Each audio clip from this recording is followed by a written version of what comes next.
de graça aqui. Está chovendo sobre todos nós, e quem mais se entregar, mais se molhará. Há uma semente pra germinar e muitos frutos a se produzir. Na terra do coração derrama a tua graça. Chuva de graça pedimos a ti, chuva de graça derrama em nós, chuva de graça neste lugar derrama.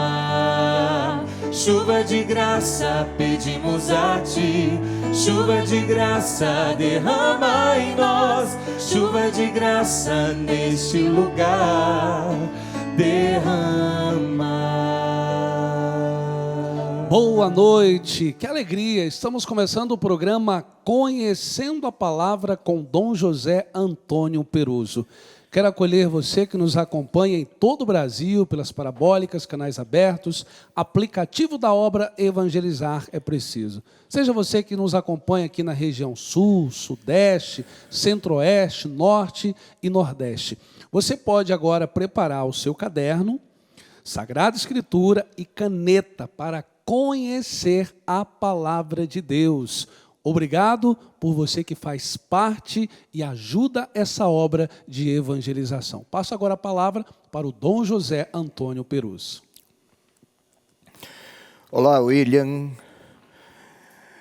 Quero saudar também a Joelma, Vinícius, Jean, toda a equipe de retaguarda, cinegrafistas, toda a equipe técnica. É impressionante para a televisão quanta gente e quanta competência precisa conjugar-se, vivendo e aprendendo, e é o jogo de equipe. Se um dia formos uma igreja evangelizadora, com um jogo de equipe como é preciso para a televisão, seremos uma poderosa potência evangelizadora. Vamos crescer.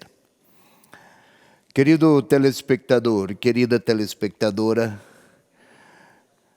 somos 75 retransmissoras pelo Brasil. Estamos em muitos lugares e você de muitos lugares participa. É uma alegria para mim poder encontrá-lo, poder encontrá-la. E o grande motivo é este, a palavra. Aqui viemos para conhecer a palavra e hoje a palavra ou o texto, sempre do Evangelho de João, que é o nosso grande companheiro agora, é o grande tema dos nossos estudos. Já faz bastante tempo que nos concentramos sobre ele, né, William? Isso e mesmo. Estamos ainda no capítulo 8, hoje é o capítulo 8. A mulher flagrada em adultério, levada a Jesus. Quem nunca pecou, atire a primeira pedra. Você já pecou, William? Com certeza. Então não atire pedras. Não atirarei, não tenho essa autoridade, sou um pecador. Somos nós todos. Mas nós queremos estudar. Hoje é esse o nosso tema, João 8, 1 a 11. Você está pronto, meninão? Sim. Você, telespectador, telespectadora, tem a Bíblia em mãos? Já? Capítulo 8? Então, William, pode ir. Vai lá. Vou começar num versículo anterior, 53. Sim, é melhor. 8, 53. Eu queria ver se você estava atento. 7:53. Isso, 7:53 até 8:11. Pode ler, por favor, William. E cada um voltou para a sua casa. Jesus foi para o Monte das Oliveiras. Antes do nascer do sol, já se achava outra vez no templo. Todo o povo vinha a ele e, sentando-se, os ensinava. Os escribas e os fariseus trazem então uma mulher surpreendida em adultério e, colocando-a no meio, dizem-lhe: Mestre, essa mulher foi surpreendida em flagrante delito de adultério. Na lei, Moisés nos ordena apedrejar tais mulheres. Tu, pois, que dizes? Eles assim diziam para pô-lo à prova, a fim de terem matéria para acusá-lo. Mas Jesus, inclinando-se, escrevia no chão com o dedo. Como se persistissem em interrogá-lo, ergueu-se e lhes disse: quem dentre vós estiver sem pecado, seja o primeiro a lhe atirar uma pedra. Inclinando-se de novo, escrevia no chão. Eles, porém, ouvindo isso, saíram um após o outro, e a começar pelos mais velhos. Ele ficou sozinho e a mulher permanecia lá, no meio. Então, erguendo-se, Jesus lhe disse: mulher, onde estão eles? Ninguém te condenou? Disse ela: ninguém, Senhor. Disse então Jesus: nem eu te condeno. Vai e de agora em diante não peques mais. Caramba, telespectador, aqueles homens cheios de certezas levaram a mulher para que o Senhor também participasse do julgamento. Foram lá para tosquiar e saíram tosquiados, não é, William? Vamos tentar compreender o que o evangelista gostaria que os seguidores de Jesus do nosso tempo, que creem como ele, evangelista, que professam com ele a mesma fé, o que queria ele que nós, leitores, compreendêssemos do que ele escreveu.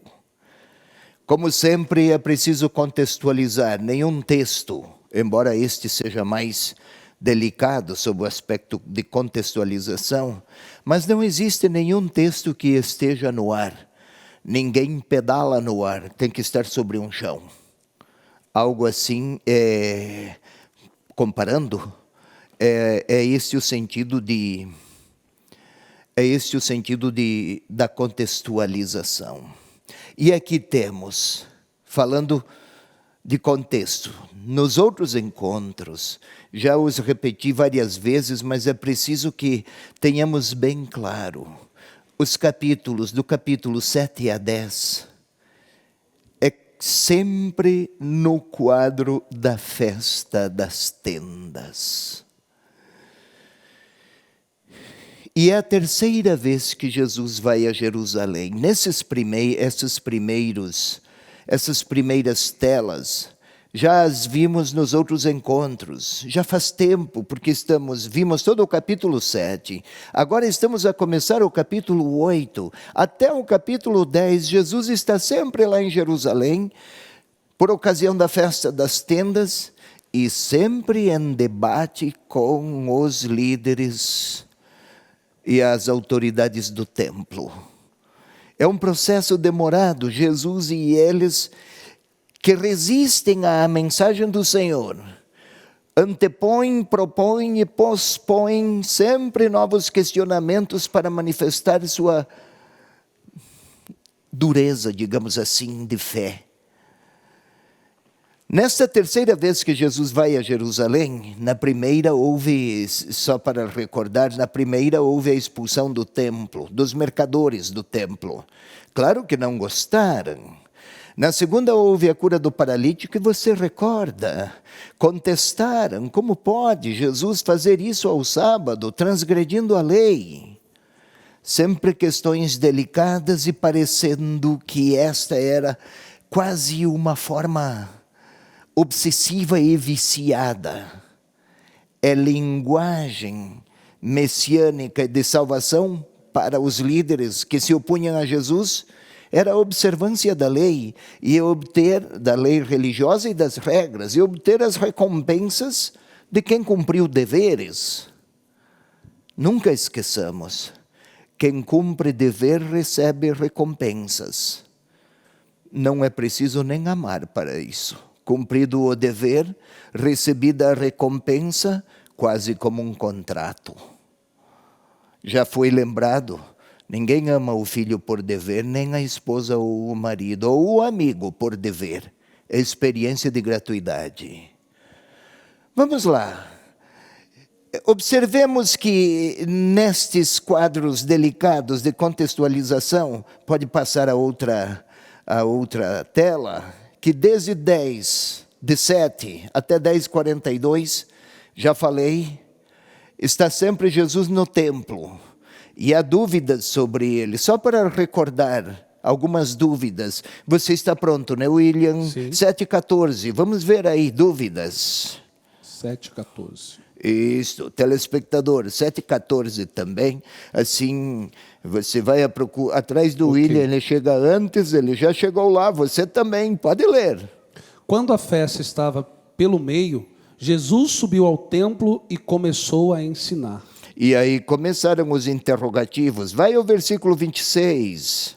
Versículo 26. Eis que fala publicamente e nada dizem. Porventura as autoridades... Desculpa. É isso mesmo. Eis que fala publicamente e nada lhes dizem. Porventura as autoridades reconhecem ser ele o Cristo? Então, eu falei de dúvidas, mas ainda também lá tensões. Dado que você chegou a 7:26, um pouquinho mais. 7:32. Os fariseus perceberam que o povo murmurava tais coisas sobre Jesus. E eles... Isto, basta, William, é suficiente. O telespectador percebe. Na medida em que avançam os versículos, também se acentua o confronto das lideranças religiosas do templo com Jesus. O que pretende o evangelista? Jesus ensina no templo de Jerusalém para interlocutores que não são receptivos à sua mensagem. E o nosso capítulo 8, que é assim chamado, a mulher adúltera, de alguma maneira faz parte deste contraste entre os líderes, as lideranças religiosas de Jerusalém e Jesus.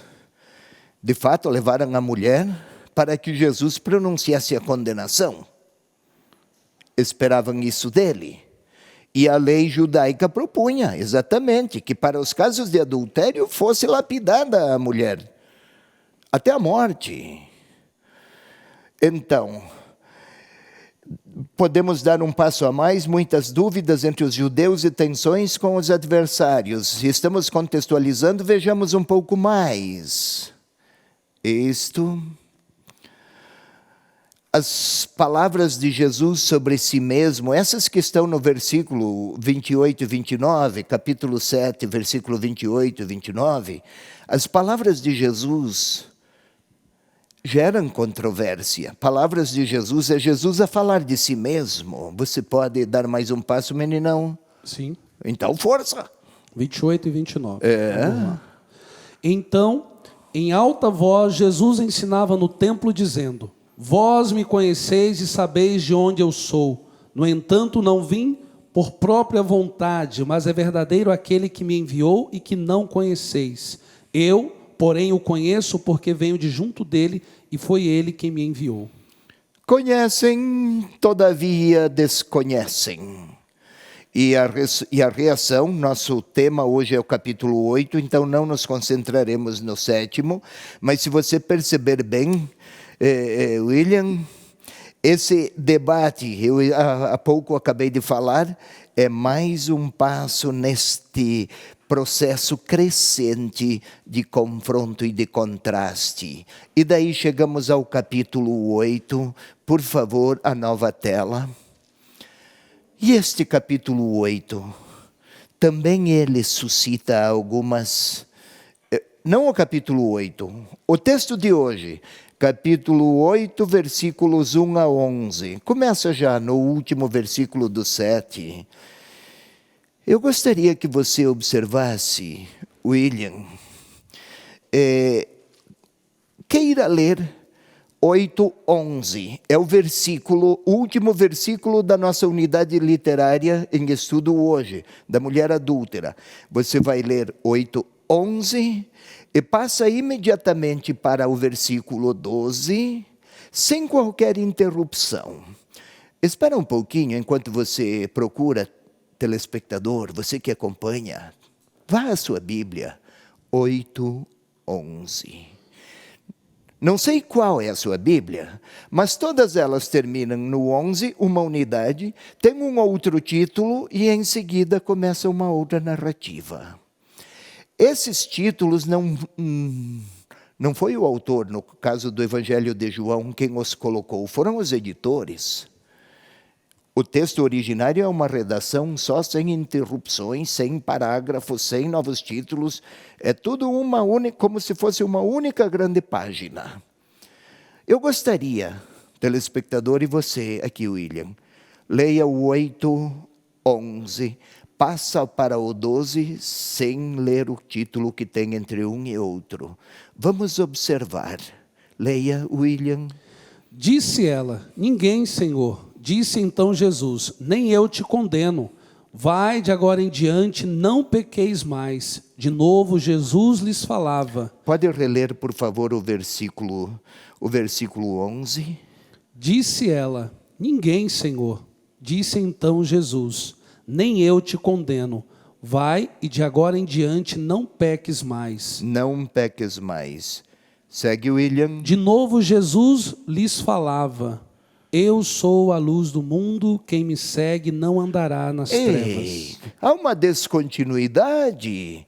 Um versículo, vai e não peques mais.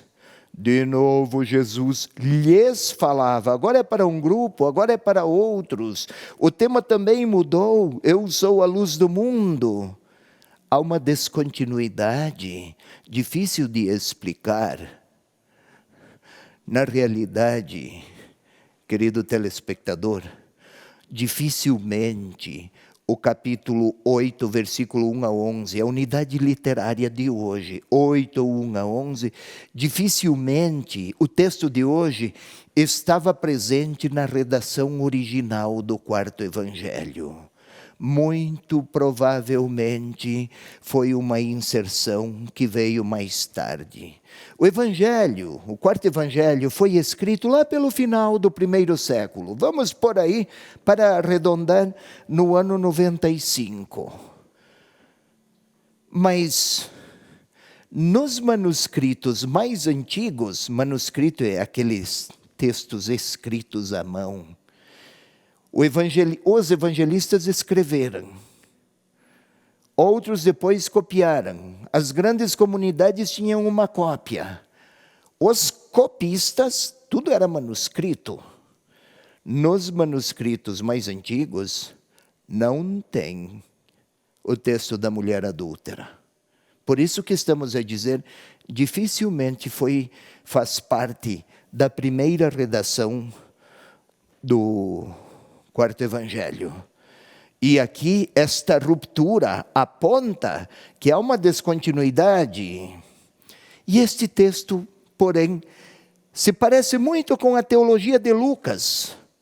Tem até pesquisadores que dizem que originalmente fez parte do evangelho de Lucas.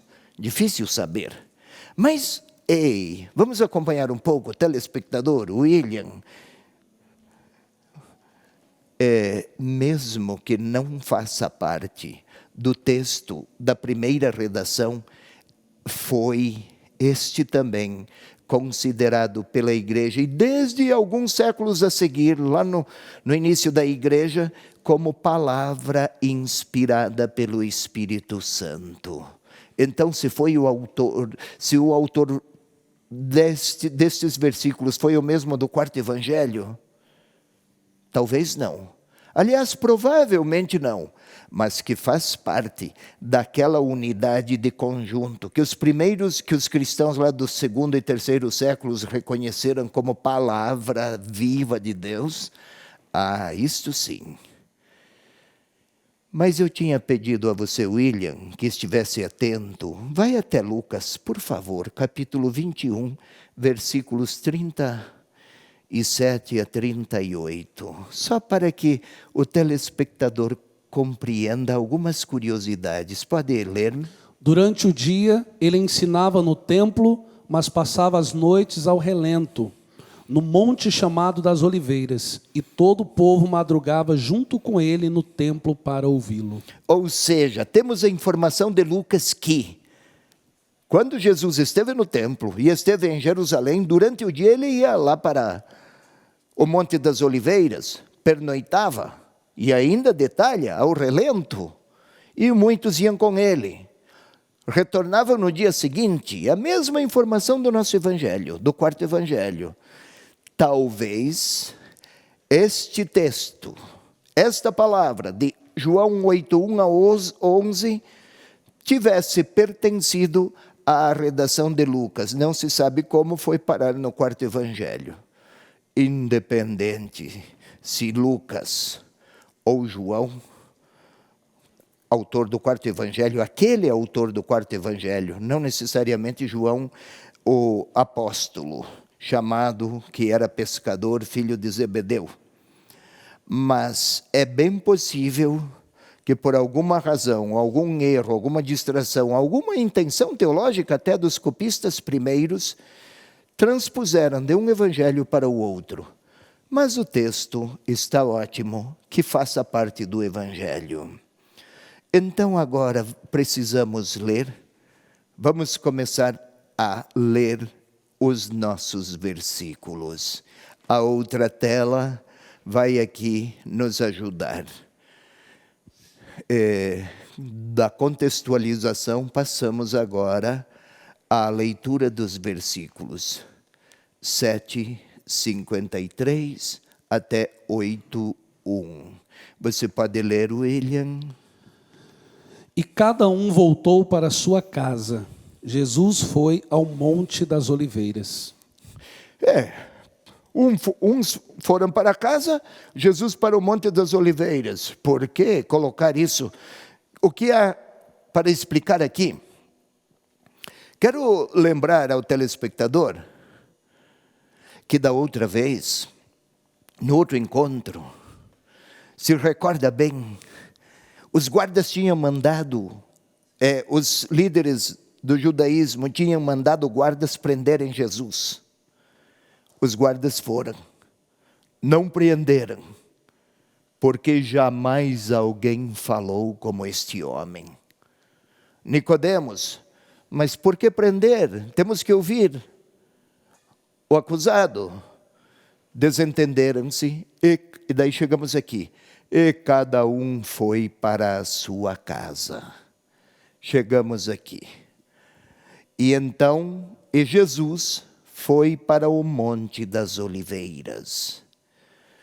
É até uma espécie de paralelo que o evangelista pretende colocar em evidência para o leitor.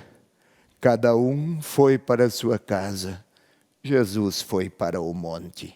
Uns porque frustrados, derrotados, indignados, porque Jesus não fora aprisionado.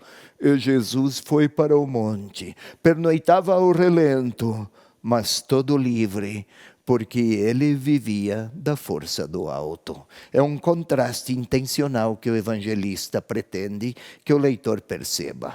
Tem intervalo, a gente continua. Estes intervalos... Quero agradecer a você que é associado à obra Evangelizar, e graças à sua generosidade, todos os meses que programas como esse podem chegar na casa de diversas pessoas. Então, Deus abençoe você. E você que ainda não é associado, você pode se tornar agora e ajudar nessa linda obra de evangelização. Telefone 41 3221 6060. Ligue agora, nos ajude a evangelizar. É como a chuva que lava, é como o fogo que arrasa. Tua palavra é assim, não passa por mim sem deixar um sinal. É como a chuva que lava, é como o fogo que arrasa. Tua palavra é assim, não passa por mim sem deixar um sinal.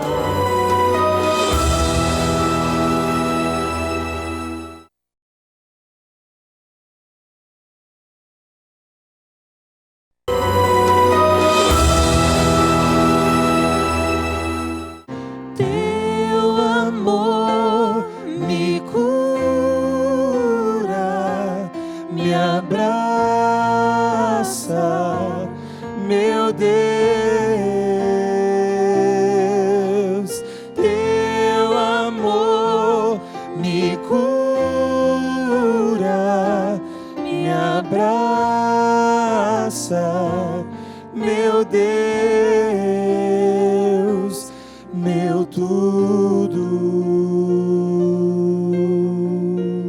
Já estamos de volta com o programa Conhecendo a Palavra. Quero aqui mandar um abraço, várias pessoas nos acompanhando pelas redes sociais.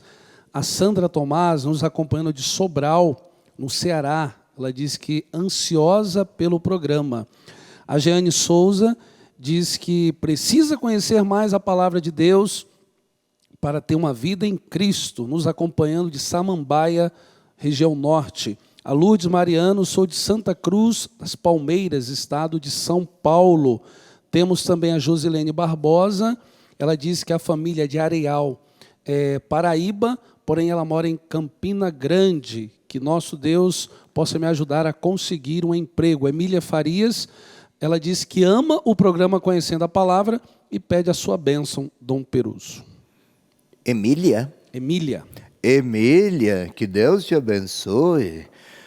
Que Ele, mediante a palavra, Ele nos cumula sempre de bênçãos.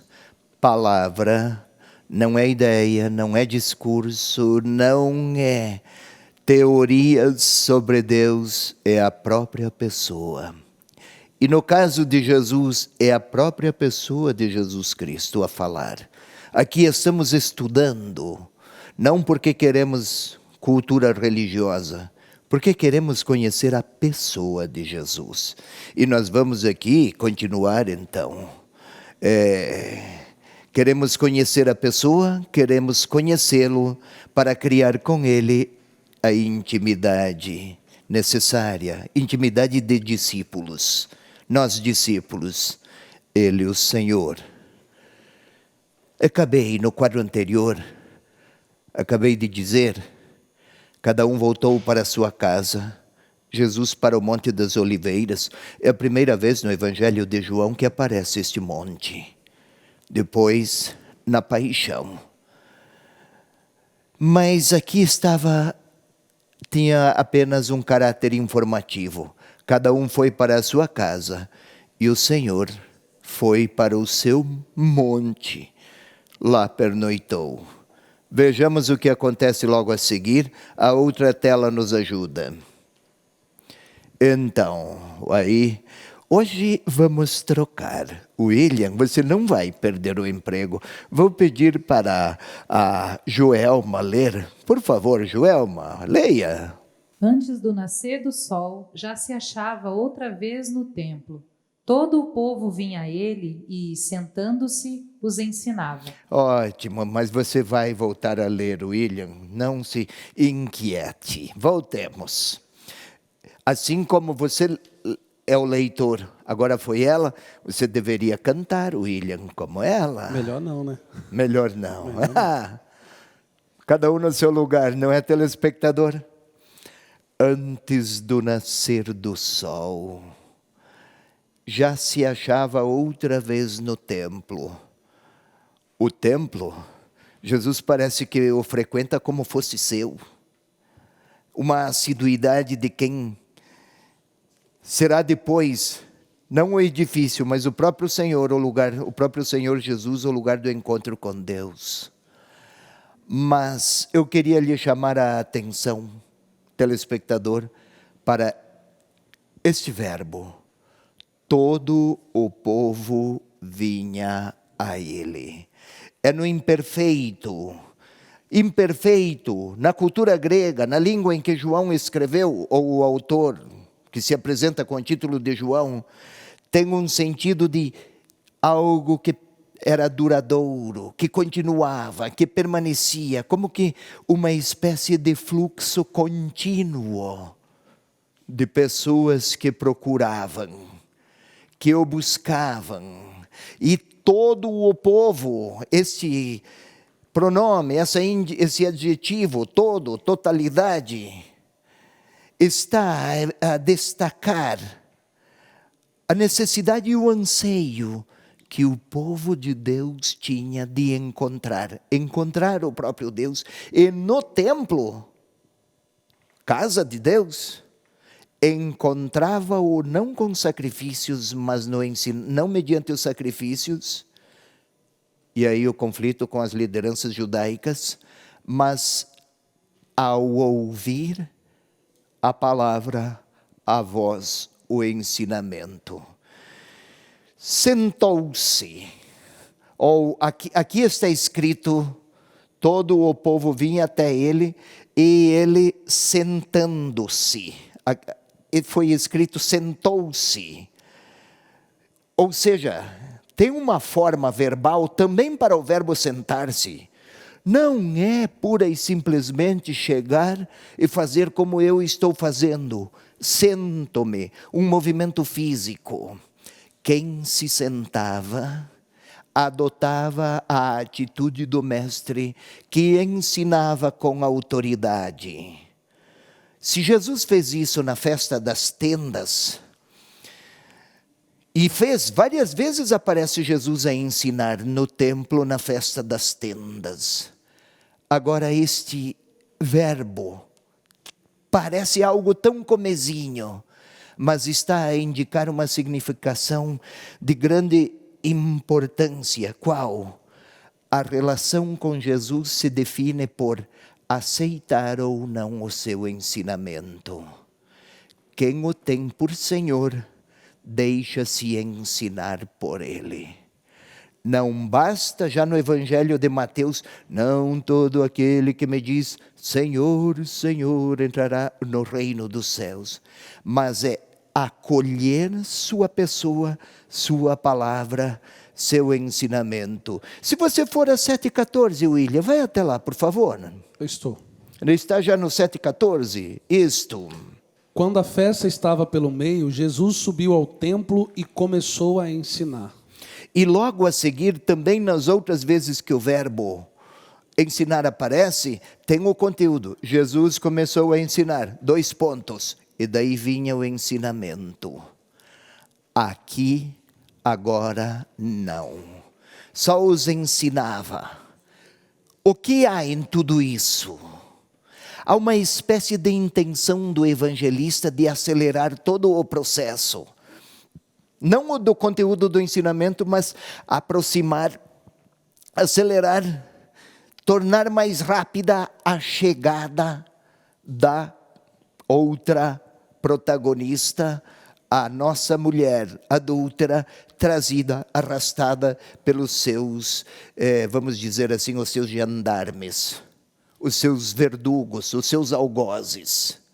Por isso João, o evangelista, não apresenta o que é que Jesus ensinava, apenas que ensinava.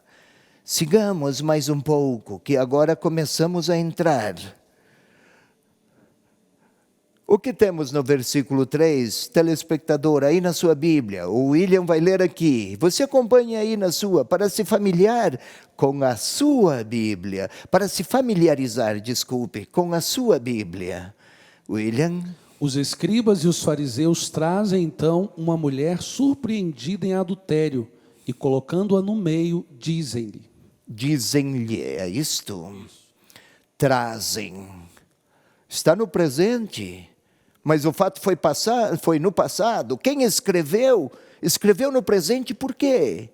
Para dar mais vivacidade à narrativa, para manter a atenção mais aguçada do seu leitor. Eu gostaria, porém, de lhe recordar, falo aqui para você, William, sabe como está escrito originalmente? Não é os escribas e fariseus trazem, mas está assim: trazem então os escribas e fariseus uma mulher, e assim segue. Qual é a diferença?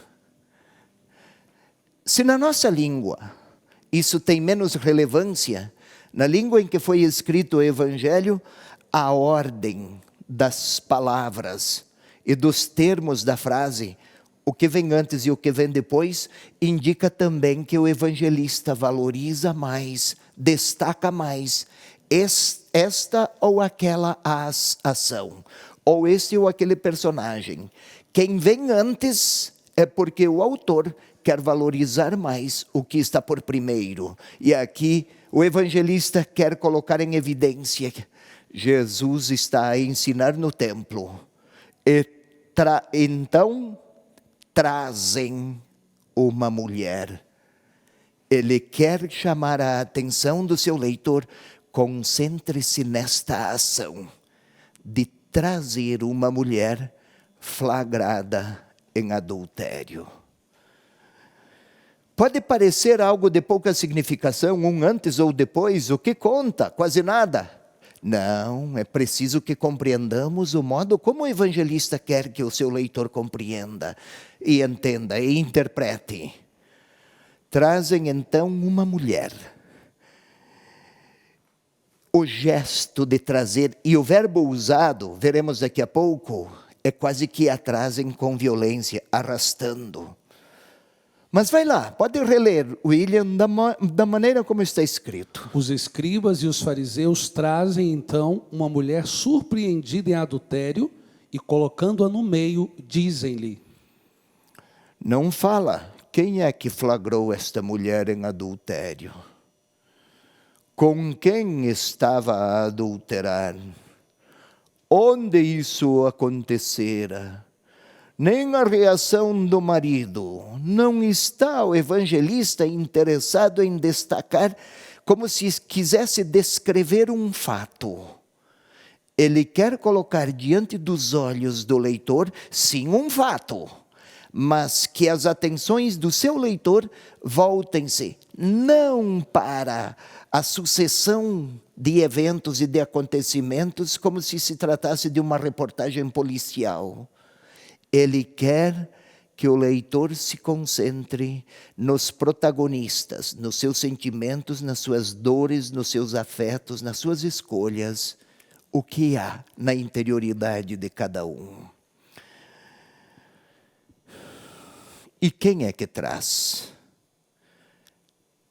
Não diz com toda a limpidez e com detalhes de informação, mas pelo menos parte daqueles que trazem, fazem parte do grupo de opositores de Jesus, de adversários. São adversário dele, não o estimam, resistem à sua palavra e agora vêm consultá-lo. Com que intenções? Se não o acolhem e não o aceitam. É isso que está a acontecer e o evangelista deseja que o leitor perceba isso. William, 7:45-56. Nós estamos no capítulo 8, versículo 3. Mas tem uns versículos antes que eu gostaria de recordar. O William vai ler para isso. Por favor, William. Os guardas então voltaram ao chefe dos sacerdotes e os fariseus, e esses lhe perguntaram: por que não o trouxestes?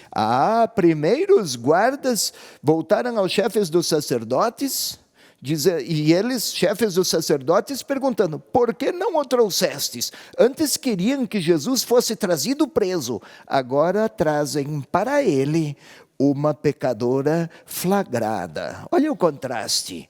Se antes queriam prendê-lo, agora vêm consultá-lo. Com quais intenções? Os guardas não o prenderam porque a resposta você lembra, né, William? Jamais alguém falou como este homem. Mas alguns versículos antes pretendiam aprisioná-lo. Versículos depois trazem uma mulher para que ele seja seu juiz. Certamente não existem intenções límpidas aí. Observemos mais. Trazem-lhe. O verbo usado na língua do evangelista, na qual o evangelista escreveu, grego, não é trazer como se eu trouxesse qualquer pessoa com muita amabilidade e apresentasse. Tem um sentido de trazê-lo com violência. Puxa, ela não quer ir. Tem um ato de dureza, de implacabilidade, de severidade, quase que arrastada. Há uma nuance de violência e de domínio e de tirania. Ora, ótimo. Quem é a mulher? Não tem nome, né? A samaritana, lá no capítulo 4, se você lembra, caríssimo telespectador, também ela não tem nome. E fora uma mulher de 5 maridos, cujo histórico e cujo passado não era nem um pouco lisonjeiro e nobre. Agora esta aqui também foi flagrada. O que há? Ambas mulheres. Então há preconceito, há domínio, há muito machismo sobre elas. São também pessoas desprezadas sob o aspecto social, mas especialmente são desprezadas sob o aspecto religioso.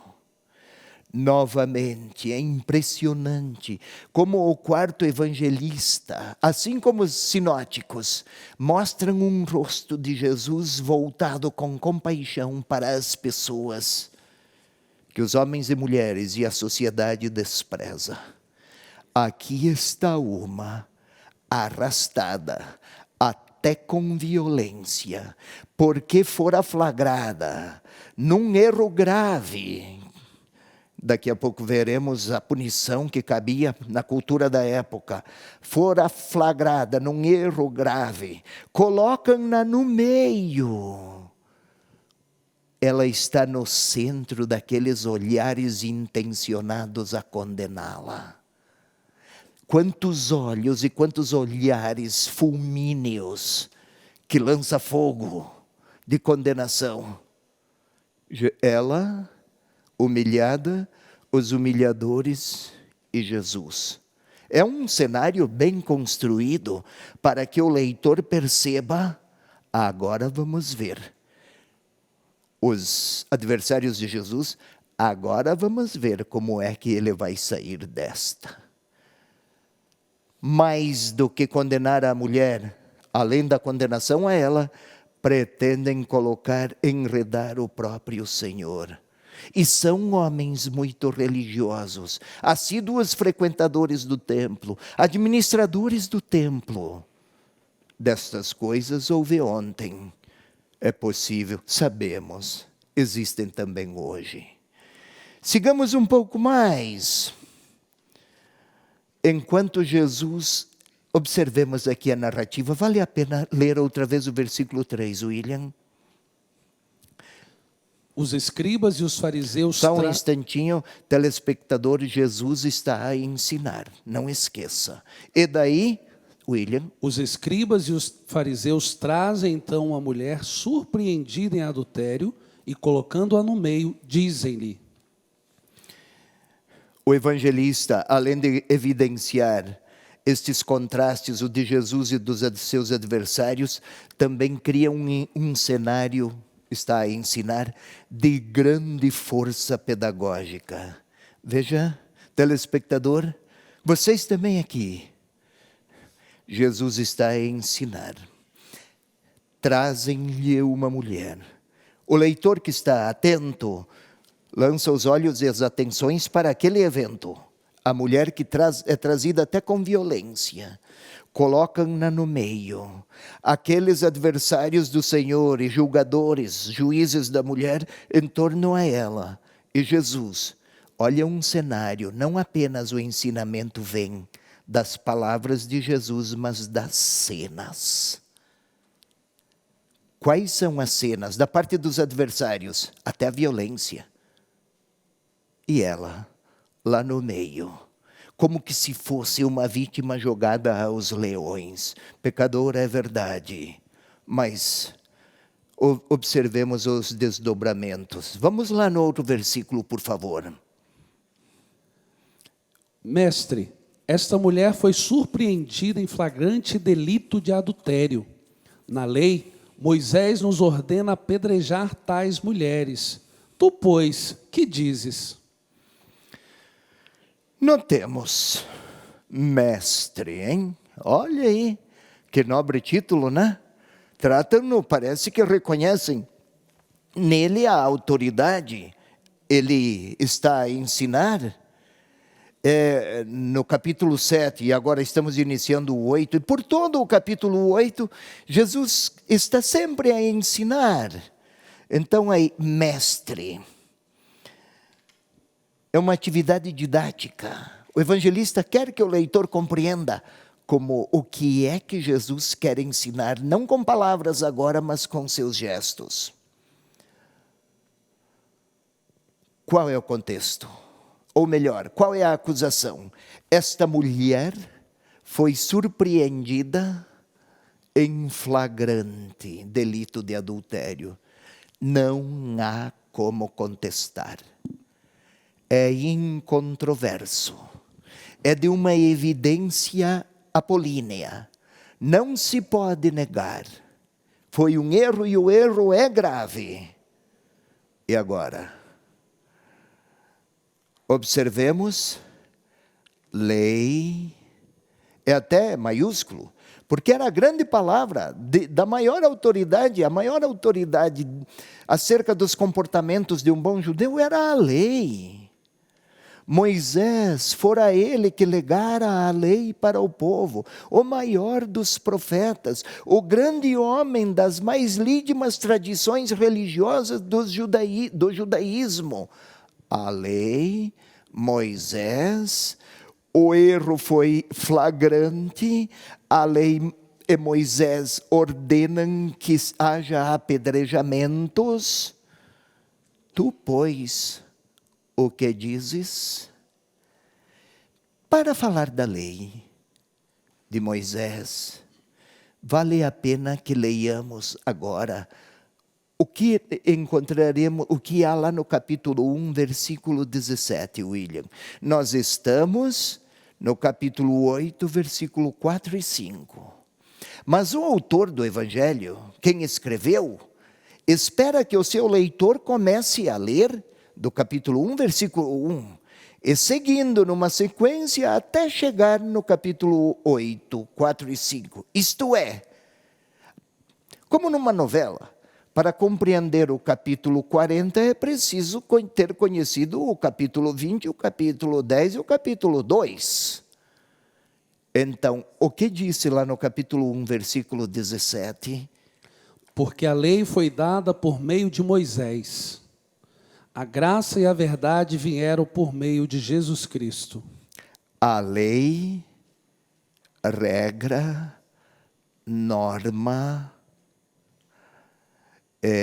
regulamentos, sentenças, sanções.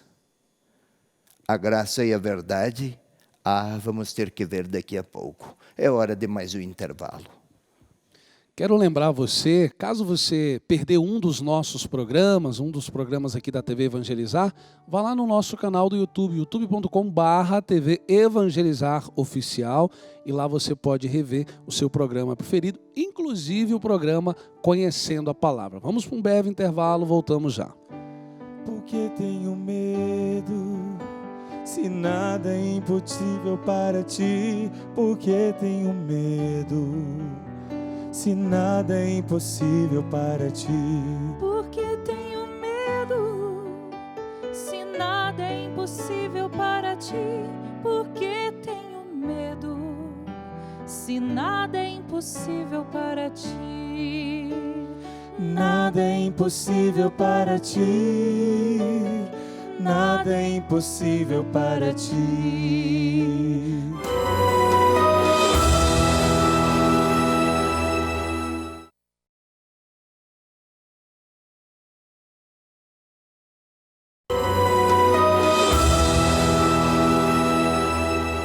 Derrama o teu amor aqui, derrama o teu amor aqui, faz chover sobre nós água viva. Derrama o teu amor aqui, derrama o teu amor aqui, faz chover sobre nós água viva. Estamos de volta, terceiro e último bloco do programa Conhecendo a Palavra. A Graças Brito diz assim: adoro a maneira como Dom Peruso passa a palavra para nós telespectadores. É de uma leveza imensa. Então fica fácil compreender. Obrigado, parabéns. Eu assisto pelo canal 43 aqui de Caruaru, Pernambuco. Um forte, um fraternal abraço, Dom Peruso. A Cecília Alves: gosto muito da programação da TV Evangelizar. Estou acompanhando pelo aplicativo. O Enio Rosa nos acompanhando de Mococa, São Paulo. Adoro o programa de vocês. A Carmen Cordeiro também nos acompanhando de Recife pelo canal 47. Este povo é muito generoso conosco, comigo, com você, William. Você não sabe as mensagens que eu recebo, tudo para cumprimentar-me, porque você me ajuda aqui. Ótimo, rapaz. Mas eu gosto mesmo é da voz da Joelma. Ótimo, sigamos, demos um passo adiante e o sorriso também da menina. Voltemos aqui, chega de brincadeira, porque o bispo tem que ser sério. Não é, William, né? A lei vem de Moisés e eu aqui não posso afrouxar. Mas voltemos. Ei, telespectador, voltemos. Em flagrante delito de adultério fora a mulher surpreendida. Na lei, Moisés, estão aí a dizer a Jesus, nos ordena apedrejar tais mulheres. Lei, Moisés. Por favor, William, nós tínhamos lido na unidade anterior, no quadro anterior, ao final, o que João, ou melhor, o que o evangelista escrevera. Nós, leitores, estamos no capítulo 8, mas ele supõe que nós temos bem presente o que tem lá no capítulo 1, ao início, como uma novela. Quem vê o capítulo, eu tinha exemplificado, novela, quem vê o capítulo 40, para compreendê-lo, tem em mente o que houve lá nos capítulos anteriores, algo assim aqui. O que tem lá em 1:17? Meninão, você pode ler? Porque a lei foi dada por meio de Moisés. A lei, regra, norma. Isso, William? A graça e a verdade vieram por meio de Jesus Cristo. Lei, acabei de falar. Regra, norma, observância e também sanções. A palavra graça, William, esta palavra graça, a charis, assim escrito no evangelista, quer dizer encanto. Gratuidade. O que sente a mãe por sua criança? Afeição, encanto. O que sente quem tem sensibilidade para a música clássica diante de uma orquestra sinfônica a se apresentar? Encanta-se, maravilha-se. O maravilhamento de Deus vem, pode ler outra vez? Pode ler outra vez? A graça e a verdade vieram por Jesus Cristo. Então, levaram para Jesus uma mulher pecadora para que ele usasse as atitudes de Moisés. Mas ele tem consigo a graça, o encanto, verdade. No quarto evangelho não tem, telespectador, aquele sentido de, digamos, um fato e a sua narração. Uma palavra e o seu conteúdo. Não é necessariamente este o sentido de verdade no quarto evangelho. É equivalente a amor, a apreço, a afeição. Então, voltemos aqui.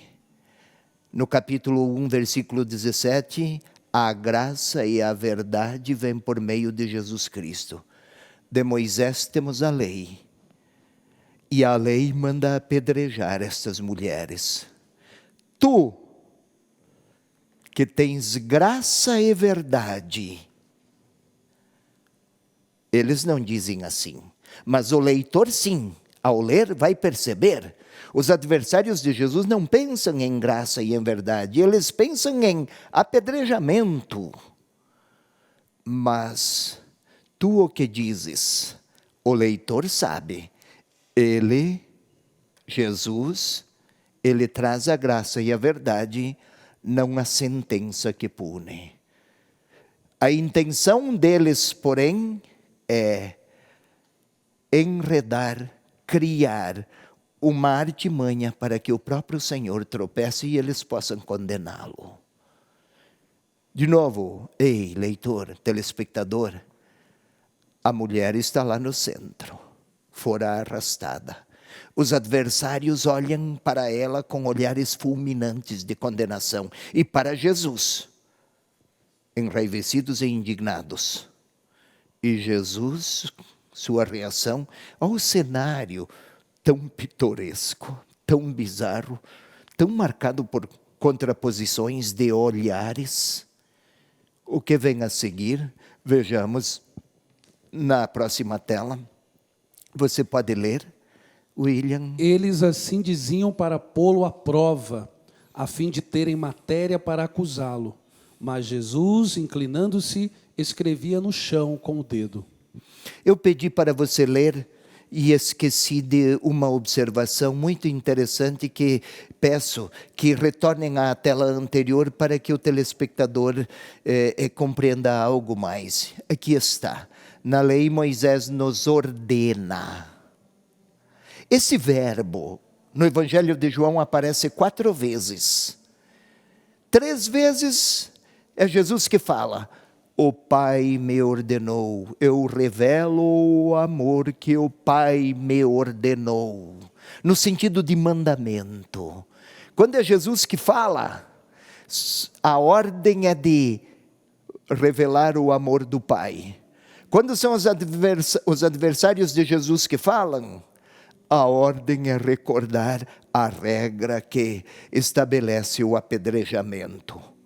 Mesmos verbos para atitudes distintas e distantes e contrapostas. Aqui, o autor, o evangelista, pede a atenção do leitor. Agora sigamos um pouco mais. Agora sim. Pode seguir então, William, leia de novo. Eles assim diziam para pô-lo à prova, a fim de terem matéria para acusá-lo. Mas Jesus, inclinando-se, escrevia no chão com o dedo. Assim eles diziam para pô-lo à prova. Também aqui é preciso que compreendamos o sentido deste verbo pôr à prova. Tenhamos bem presente, na origem o verbo é pôr à prova, a forma como o evangelista aplicou o verbo pôr à prova, testar, tem a seguinte intenção: é obter uma informação com a intenção de induzir em erro alguém e flagrar de maneira malévola. Eu vou buscar um exemplo, vou criar um exemplo. Vamos lá. Alguém me diz, ou William me diz: o Vinícius é cachaceiro, Dom Peruso. Ei, telespectador, é só um exemplo. E aí eu chego, como os adversários de Jesus: ô Vinícius, você gosta de uma cachaçinha? Gostar de uma cachaçinha não tem nada de problemático. Se houver uso sensato, consumo sensato. Agora ele me diz, o sujeito lá é cachaceiro, e eu pergunto: você gosta de uma cachaçinha? Você me responde: sim. E eu vou dizer: está feito o esquema, o enredo. O sujeito lá é chegado numa cachaça e é um copo. E já posso levar adiante. O que eu fiz? Uma pergunta com a intenção maldosa de colocá-lo em um contexto no qual ele mergulhou numa realidade embaraçosa e contraditória. Foi isso, é este o sentido de pôr à prova. Além de condenar a mulher, eles querem enredar Jesus. Duplamente mal intencionados, embora muito religiosos, a fim de terem matéria para acusá-lo. Também este verbo, quando fala de Jesus, está escrito no Evangelho, em outras situações: eu não vos acusarei diante do Pai. Agora eles querem acusá-lo, colocá-lo numa situação de transgressão religiosa para a qual vale a pena uma sanção. Tu, pois, o que dizes? queriam enredar o próprio Jesus. Moisés ordenara de lapidar tais mulheres. Você já encontrou o texto, tínhamos indicado no intervalo, né? O que temos lá em Deuteronômio 22, versículos 22 a 24? É lá que está a informação da lei de Moisés de que estas mulheres devem ser lapidadas. Mas vale a pena observar um dado constante lá, que os acusadores não contemplam aqui. Você pode ler, William? Se um homem for pego em flagrante deitado com uma mulher casada, ambos serão mortos, o homem que se deitou com a mulher e a mulher. Deste modo, extirparás o mal de Israel. Isto, versículo foi até o 24? 22. 23. Se houver uma jovem virgem prometida a um homem, e o homem a encontrar na cidade e se deitar com ela, trareis ambos à porta da cidade e os apedrejareis até que morram. Está bem, basta aqui. Primeiro, o Deuteronômio foi escrito lá pelos anos 700 antes de Cristo. Escrito. A tradição é mais antiga ainda. Era a mentalidade da época. Mas, se um homem e uma mulher forem flagrados, deveriam ser apedrejados até a morte, ele e ela. Não pelo gosto de assassinar, por legitimar o assassinato, ou a punição, a condenação à morte. Naquela época, pensava-se que eliminando o pecador, eliminava-se também o pecado.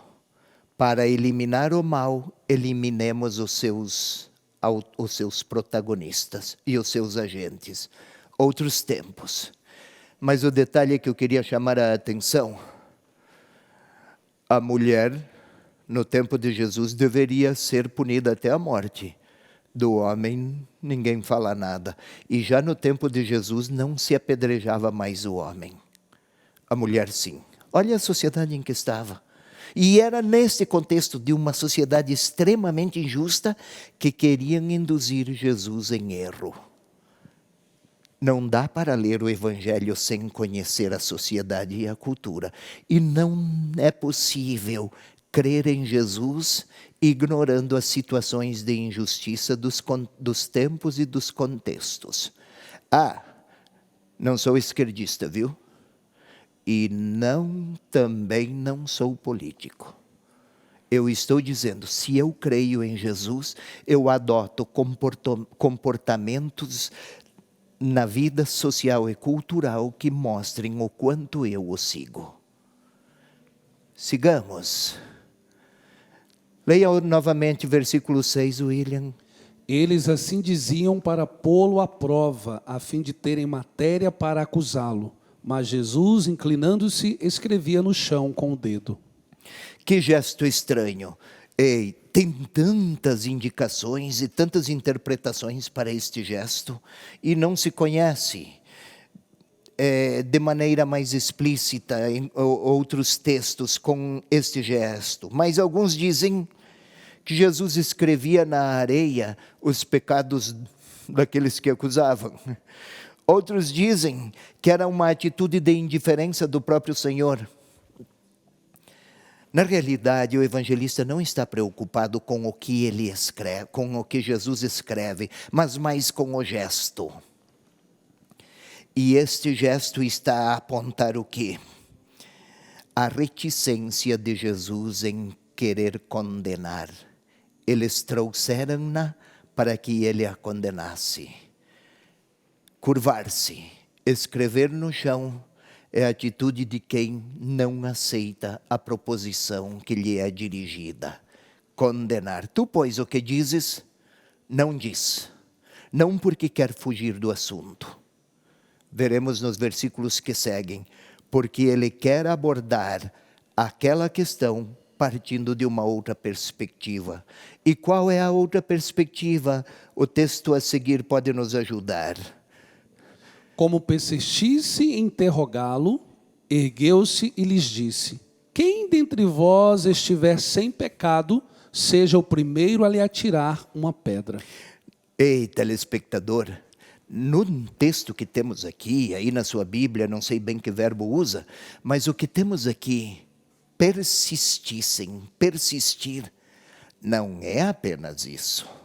No modo e na língua em que o evangelista escreveu, persistir, aqui foi traduzido por persistir, é o equivalente a fixar-se num determinado ponto, calcar inclusive, daqui não saio, daqui ninguém me tira, numa espécie de renitência implacável, enquanto não disser nada, eu não paro de insistir no desejo de condená-la.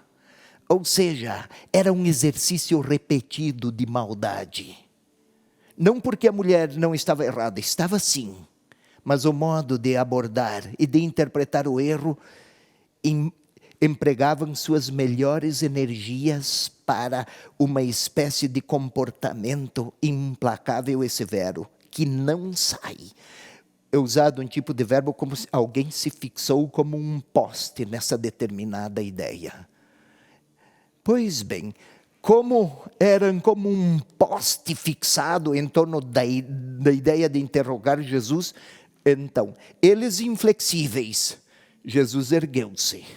Então ele se ergueu, Jesus flexível, não para ceder no que é essencial, mas para lidar até com os inflexíveis e implacáveis. E daí o que vemos? Você pode ler, William, a resposta de Jesus?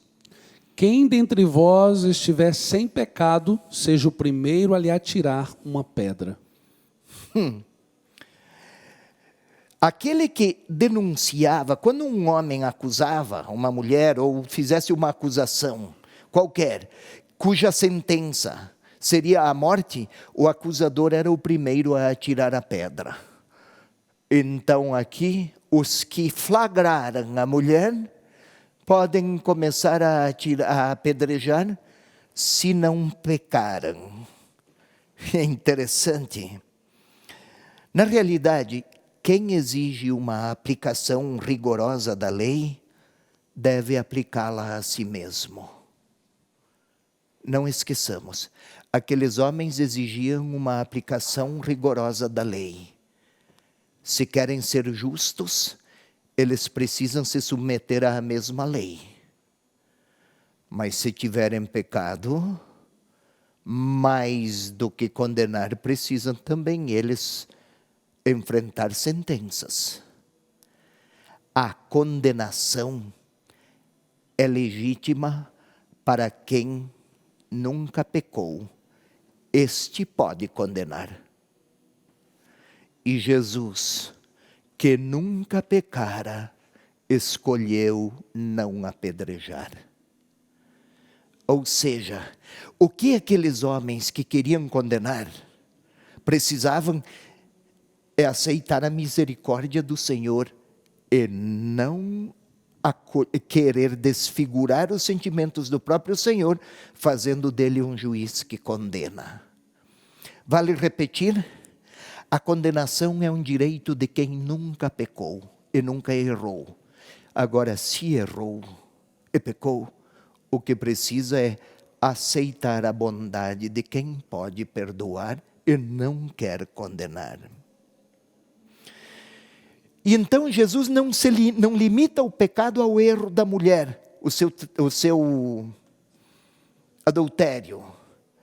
Mas todo o pecado estende a sua misericórdia a qualquer situação de erro. Mas se alguém errou, mais do que ocupar-se em condenar,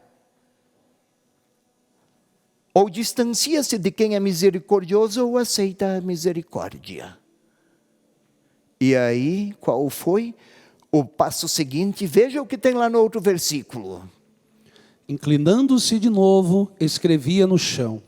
Eles, porém, ouvindo isso, saíram um após o outro, a começar pelos mais velhos. Ele ficou sozinho e a mulher permanecia lá no meio. Então, E aí veja o versículo seguinte, temos que acelerar agora. Lá no capítulo 1, versículo 29, Jesus é apresentado como: eis o Cordeiro de Deus que tira o pecado do mundo. Agora está aqui ele a perdoar quem peca. Como é que ele tira o pecado do mundo? Com o perdão. Você pode ler, por favor, William? Ou então, o que temos aí no versículo 8 e 9. Você pode ler o versículo seguinte, por favor. A nova tela eu tinha esquecido. Pode ir. Então, erguendo-se, Jesus lhe disse: mulher, onde estão eles? Ninguém te condenou? Disse ela: ninguém, Senhor. Disse então Jesus: nem eu te condeno. Os acusadores, um a um, se foram. Sabiam quem eram. E aí quem ficou? Joelma, ponha-se aqui à frente, por favor. Isto, só um instantinho. Agora, aqui para mim, você é perdoada, tá? Ou seja, lá onde havia um grupo intencionado a condenar, ficaram face a face. Agostinho até fala: a misericórdia e a miséria encontraram-se. A imagem é bonita. O misericordioso para dizer que não condena. E aquela que fora arrastada para ser condenada, sai de lá, parte de lá com um futuro aberto, possível de reconstruir. Jesus não fala do passado, os erros, mas do futuro. Vai, não peques mais. Aquele que viera para tirar o pecado do mundo, tira assim: eu não te condeno. Vai e não peques mais. Mas vale a pergunta anterior, a pergunta retórica. Acompanhe aqui comigo. Mulher, onde estão eles? Ninguém te condenou? Ninguém.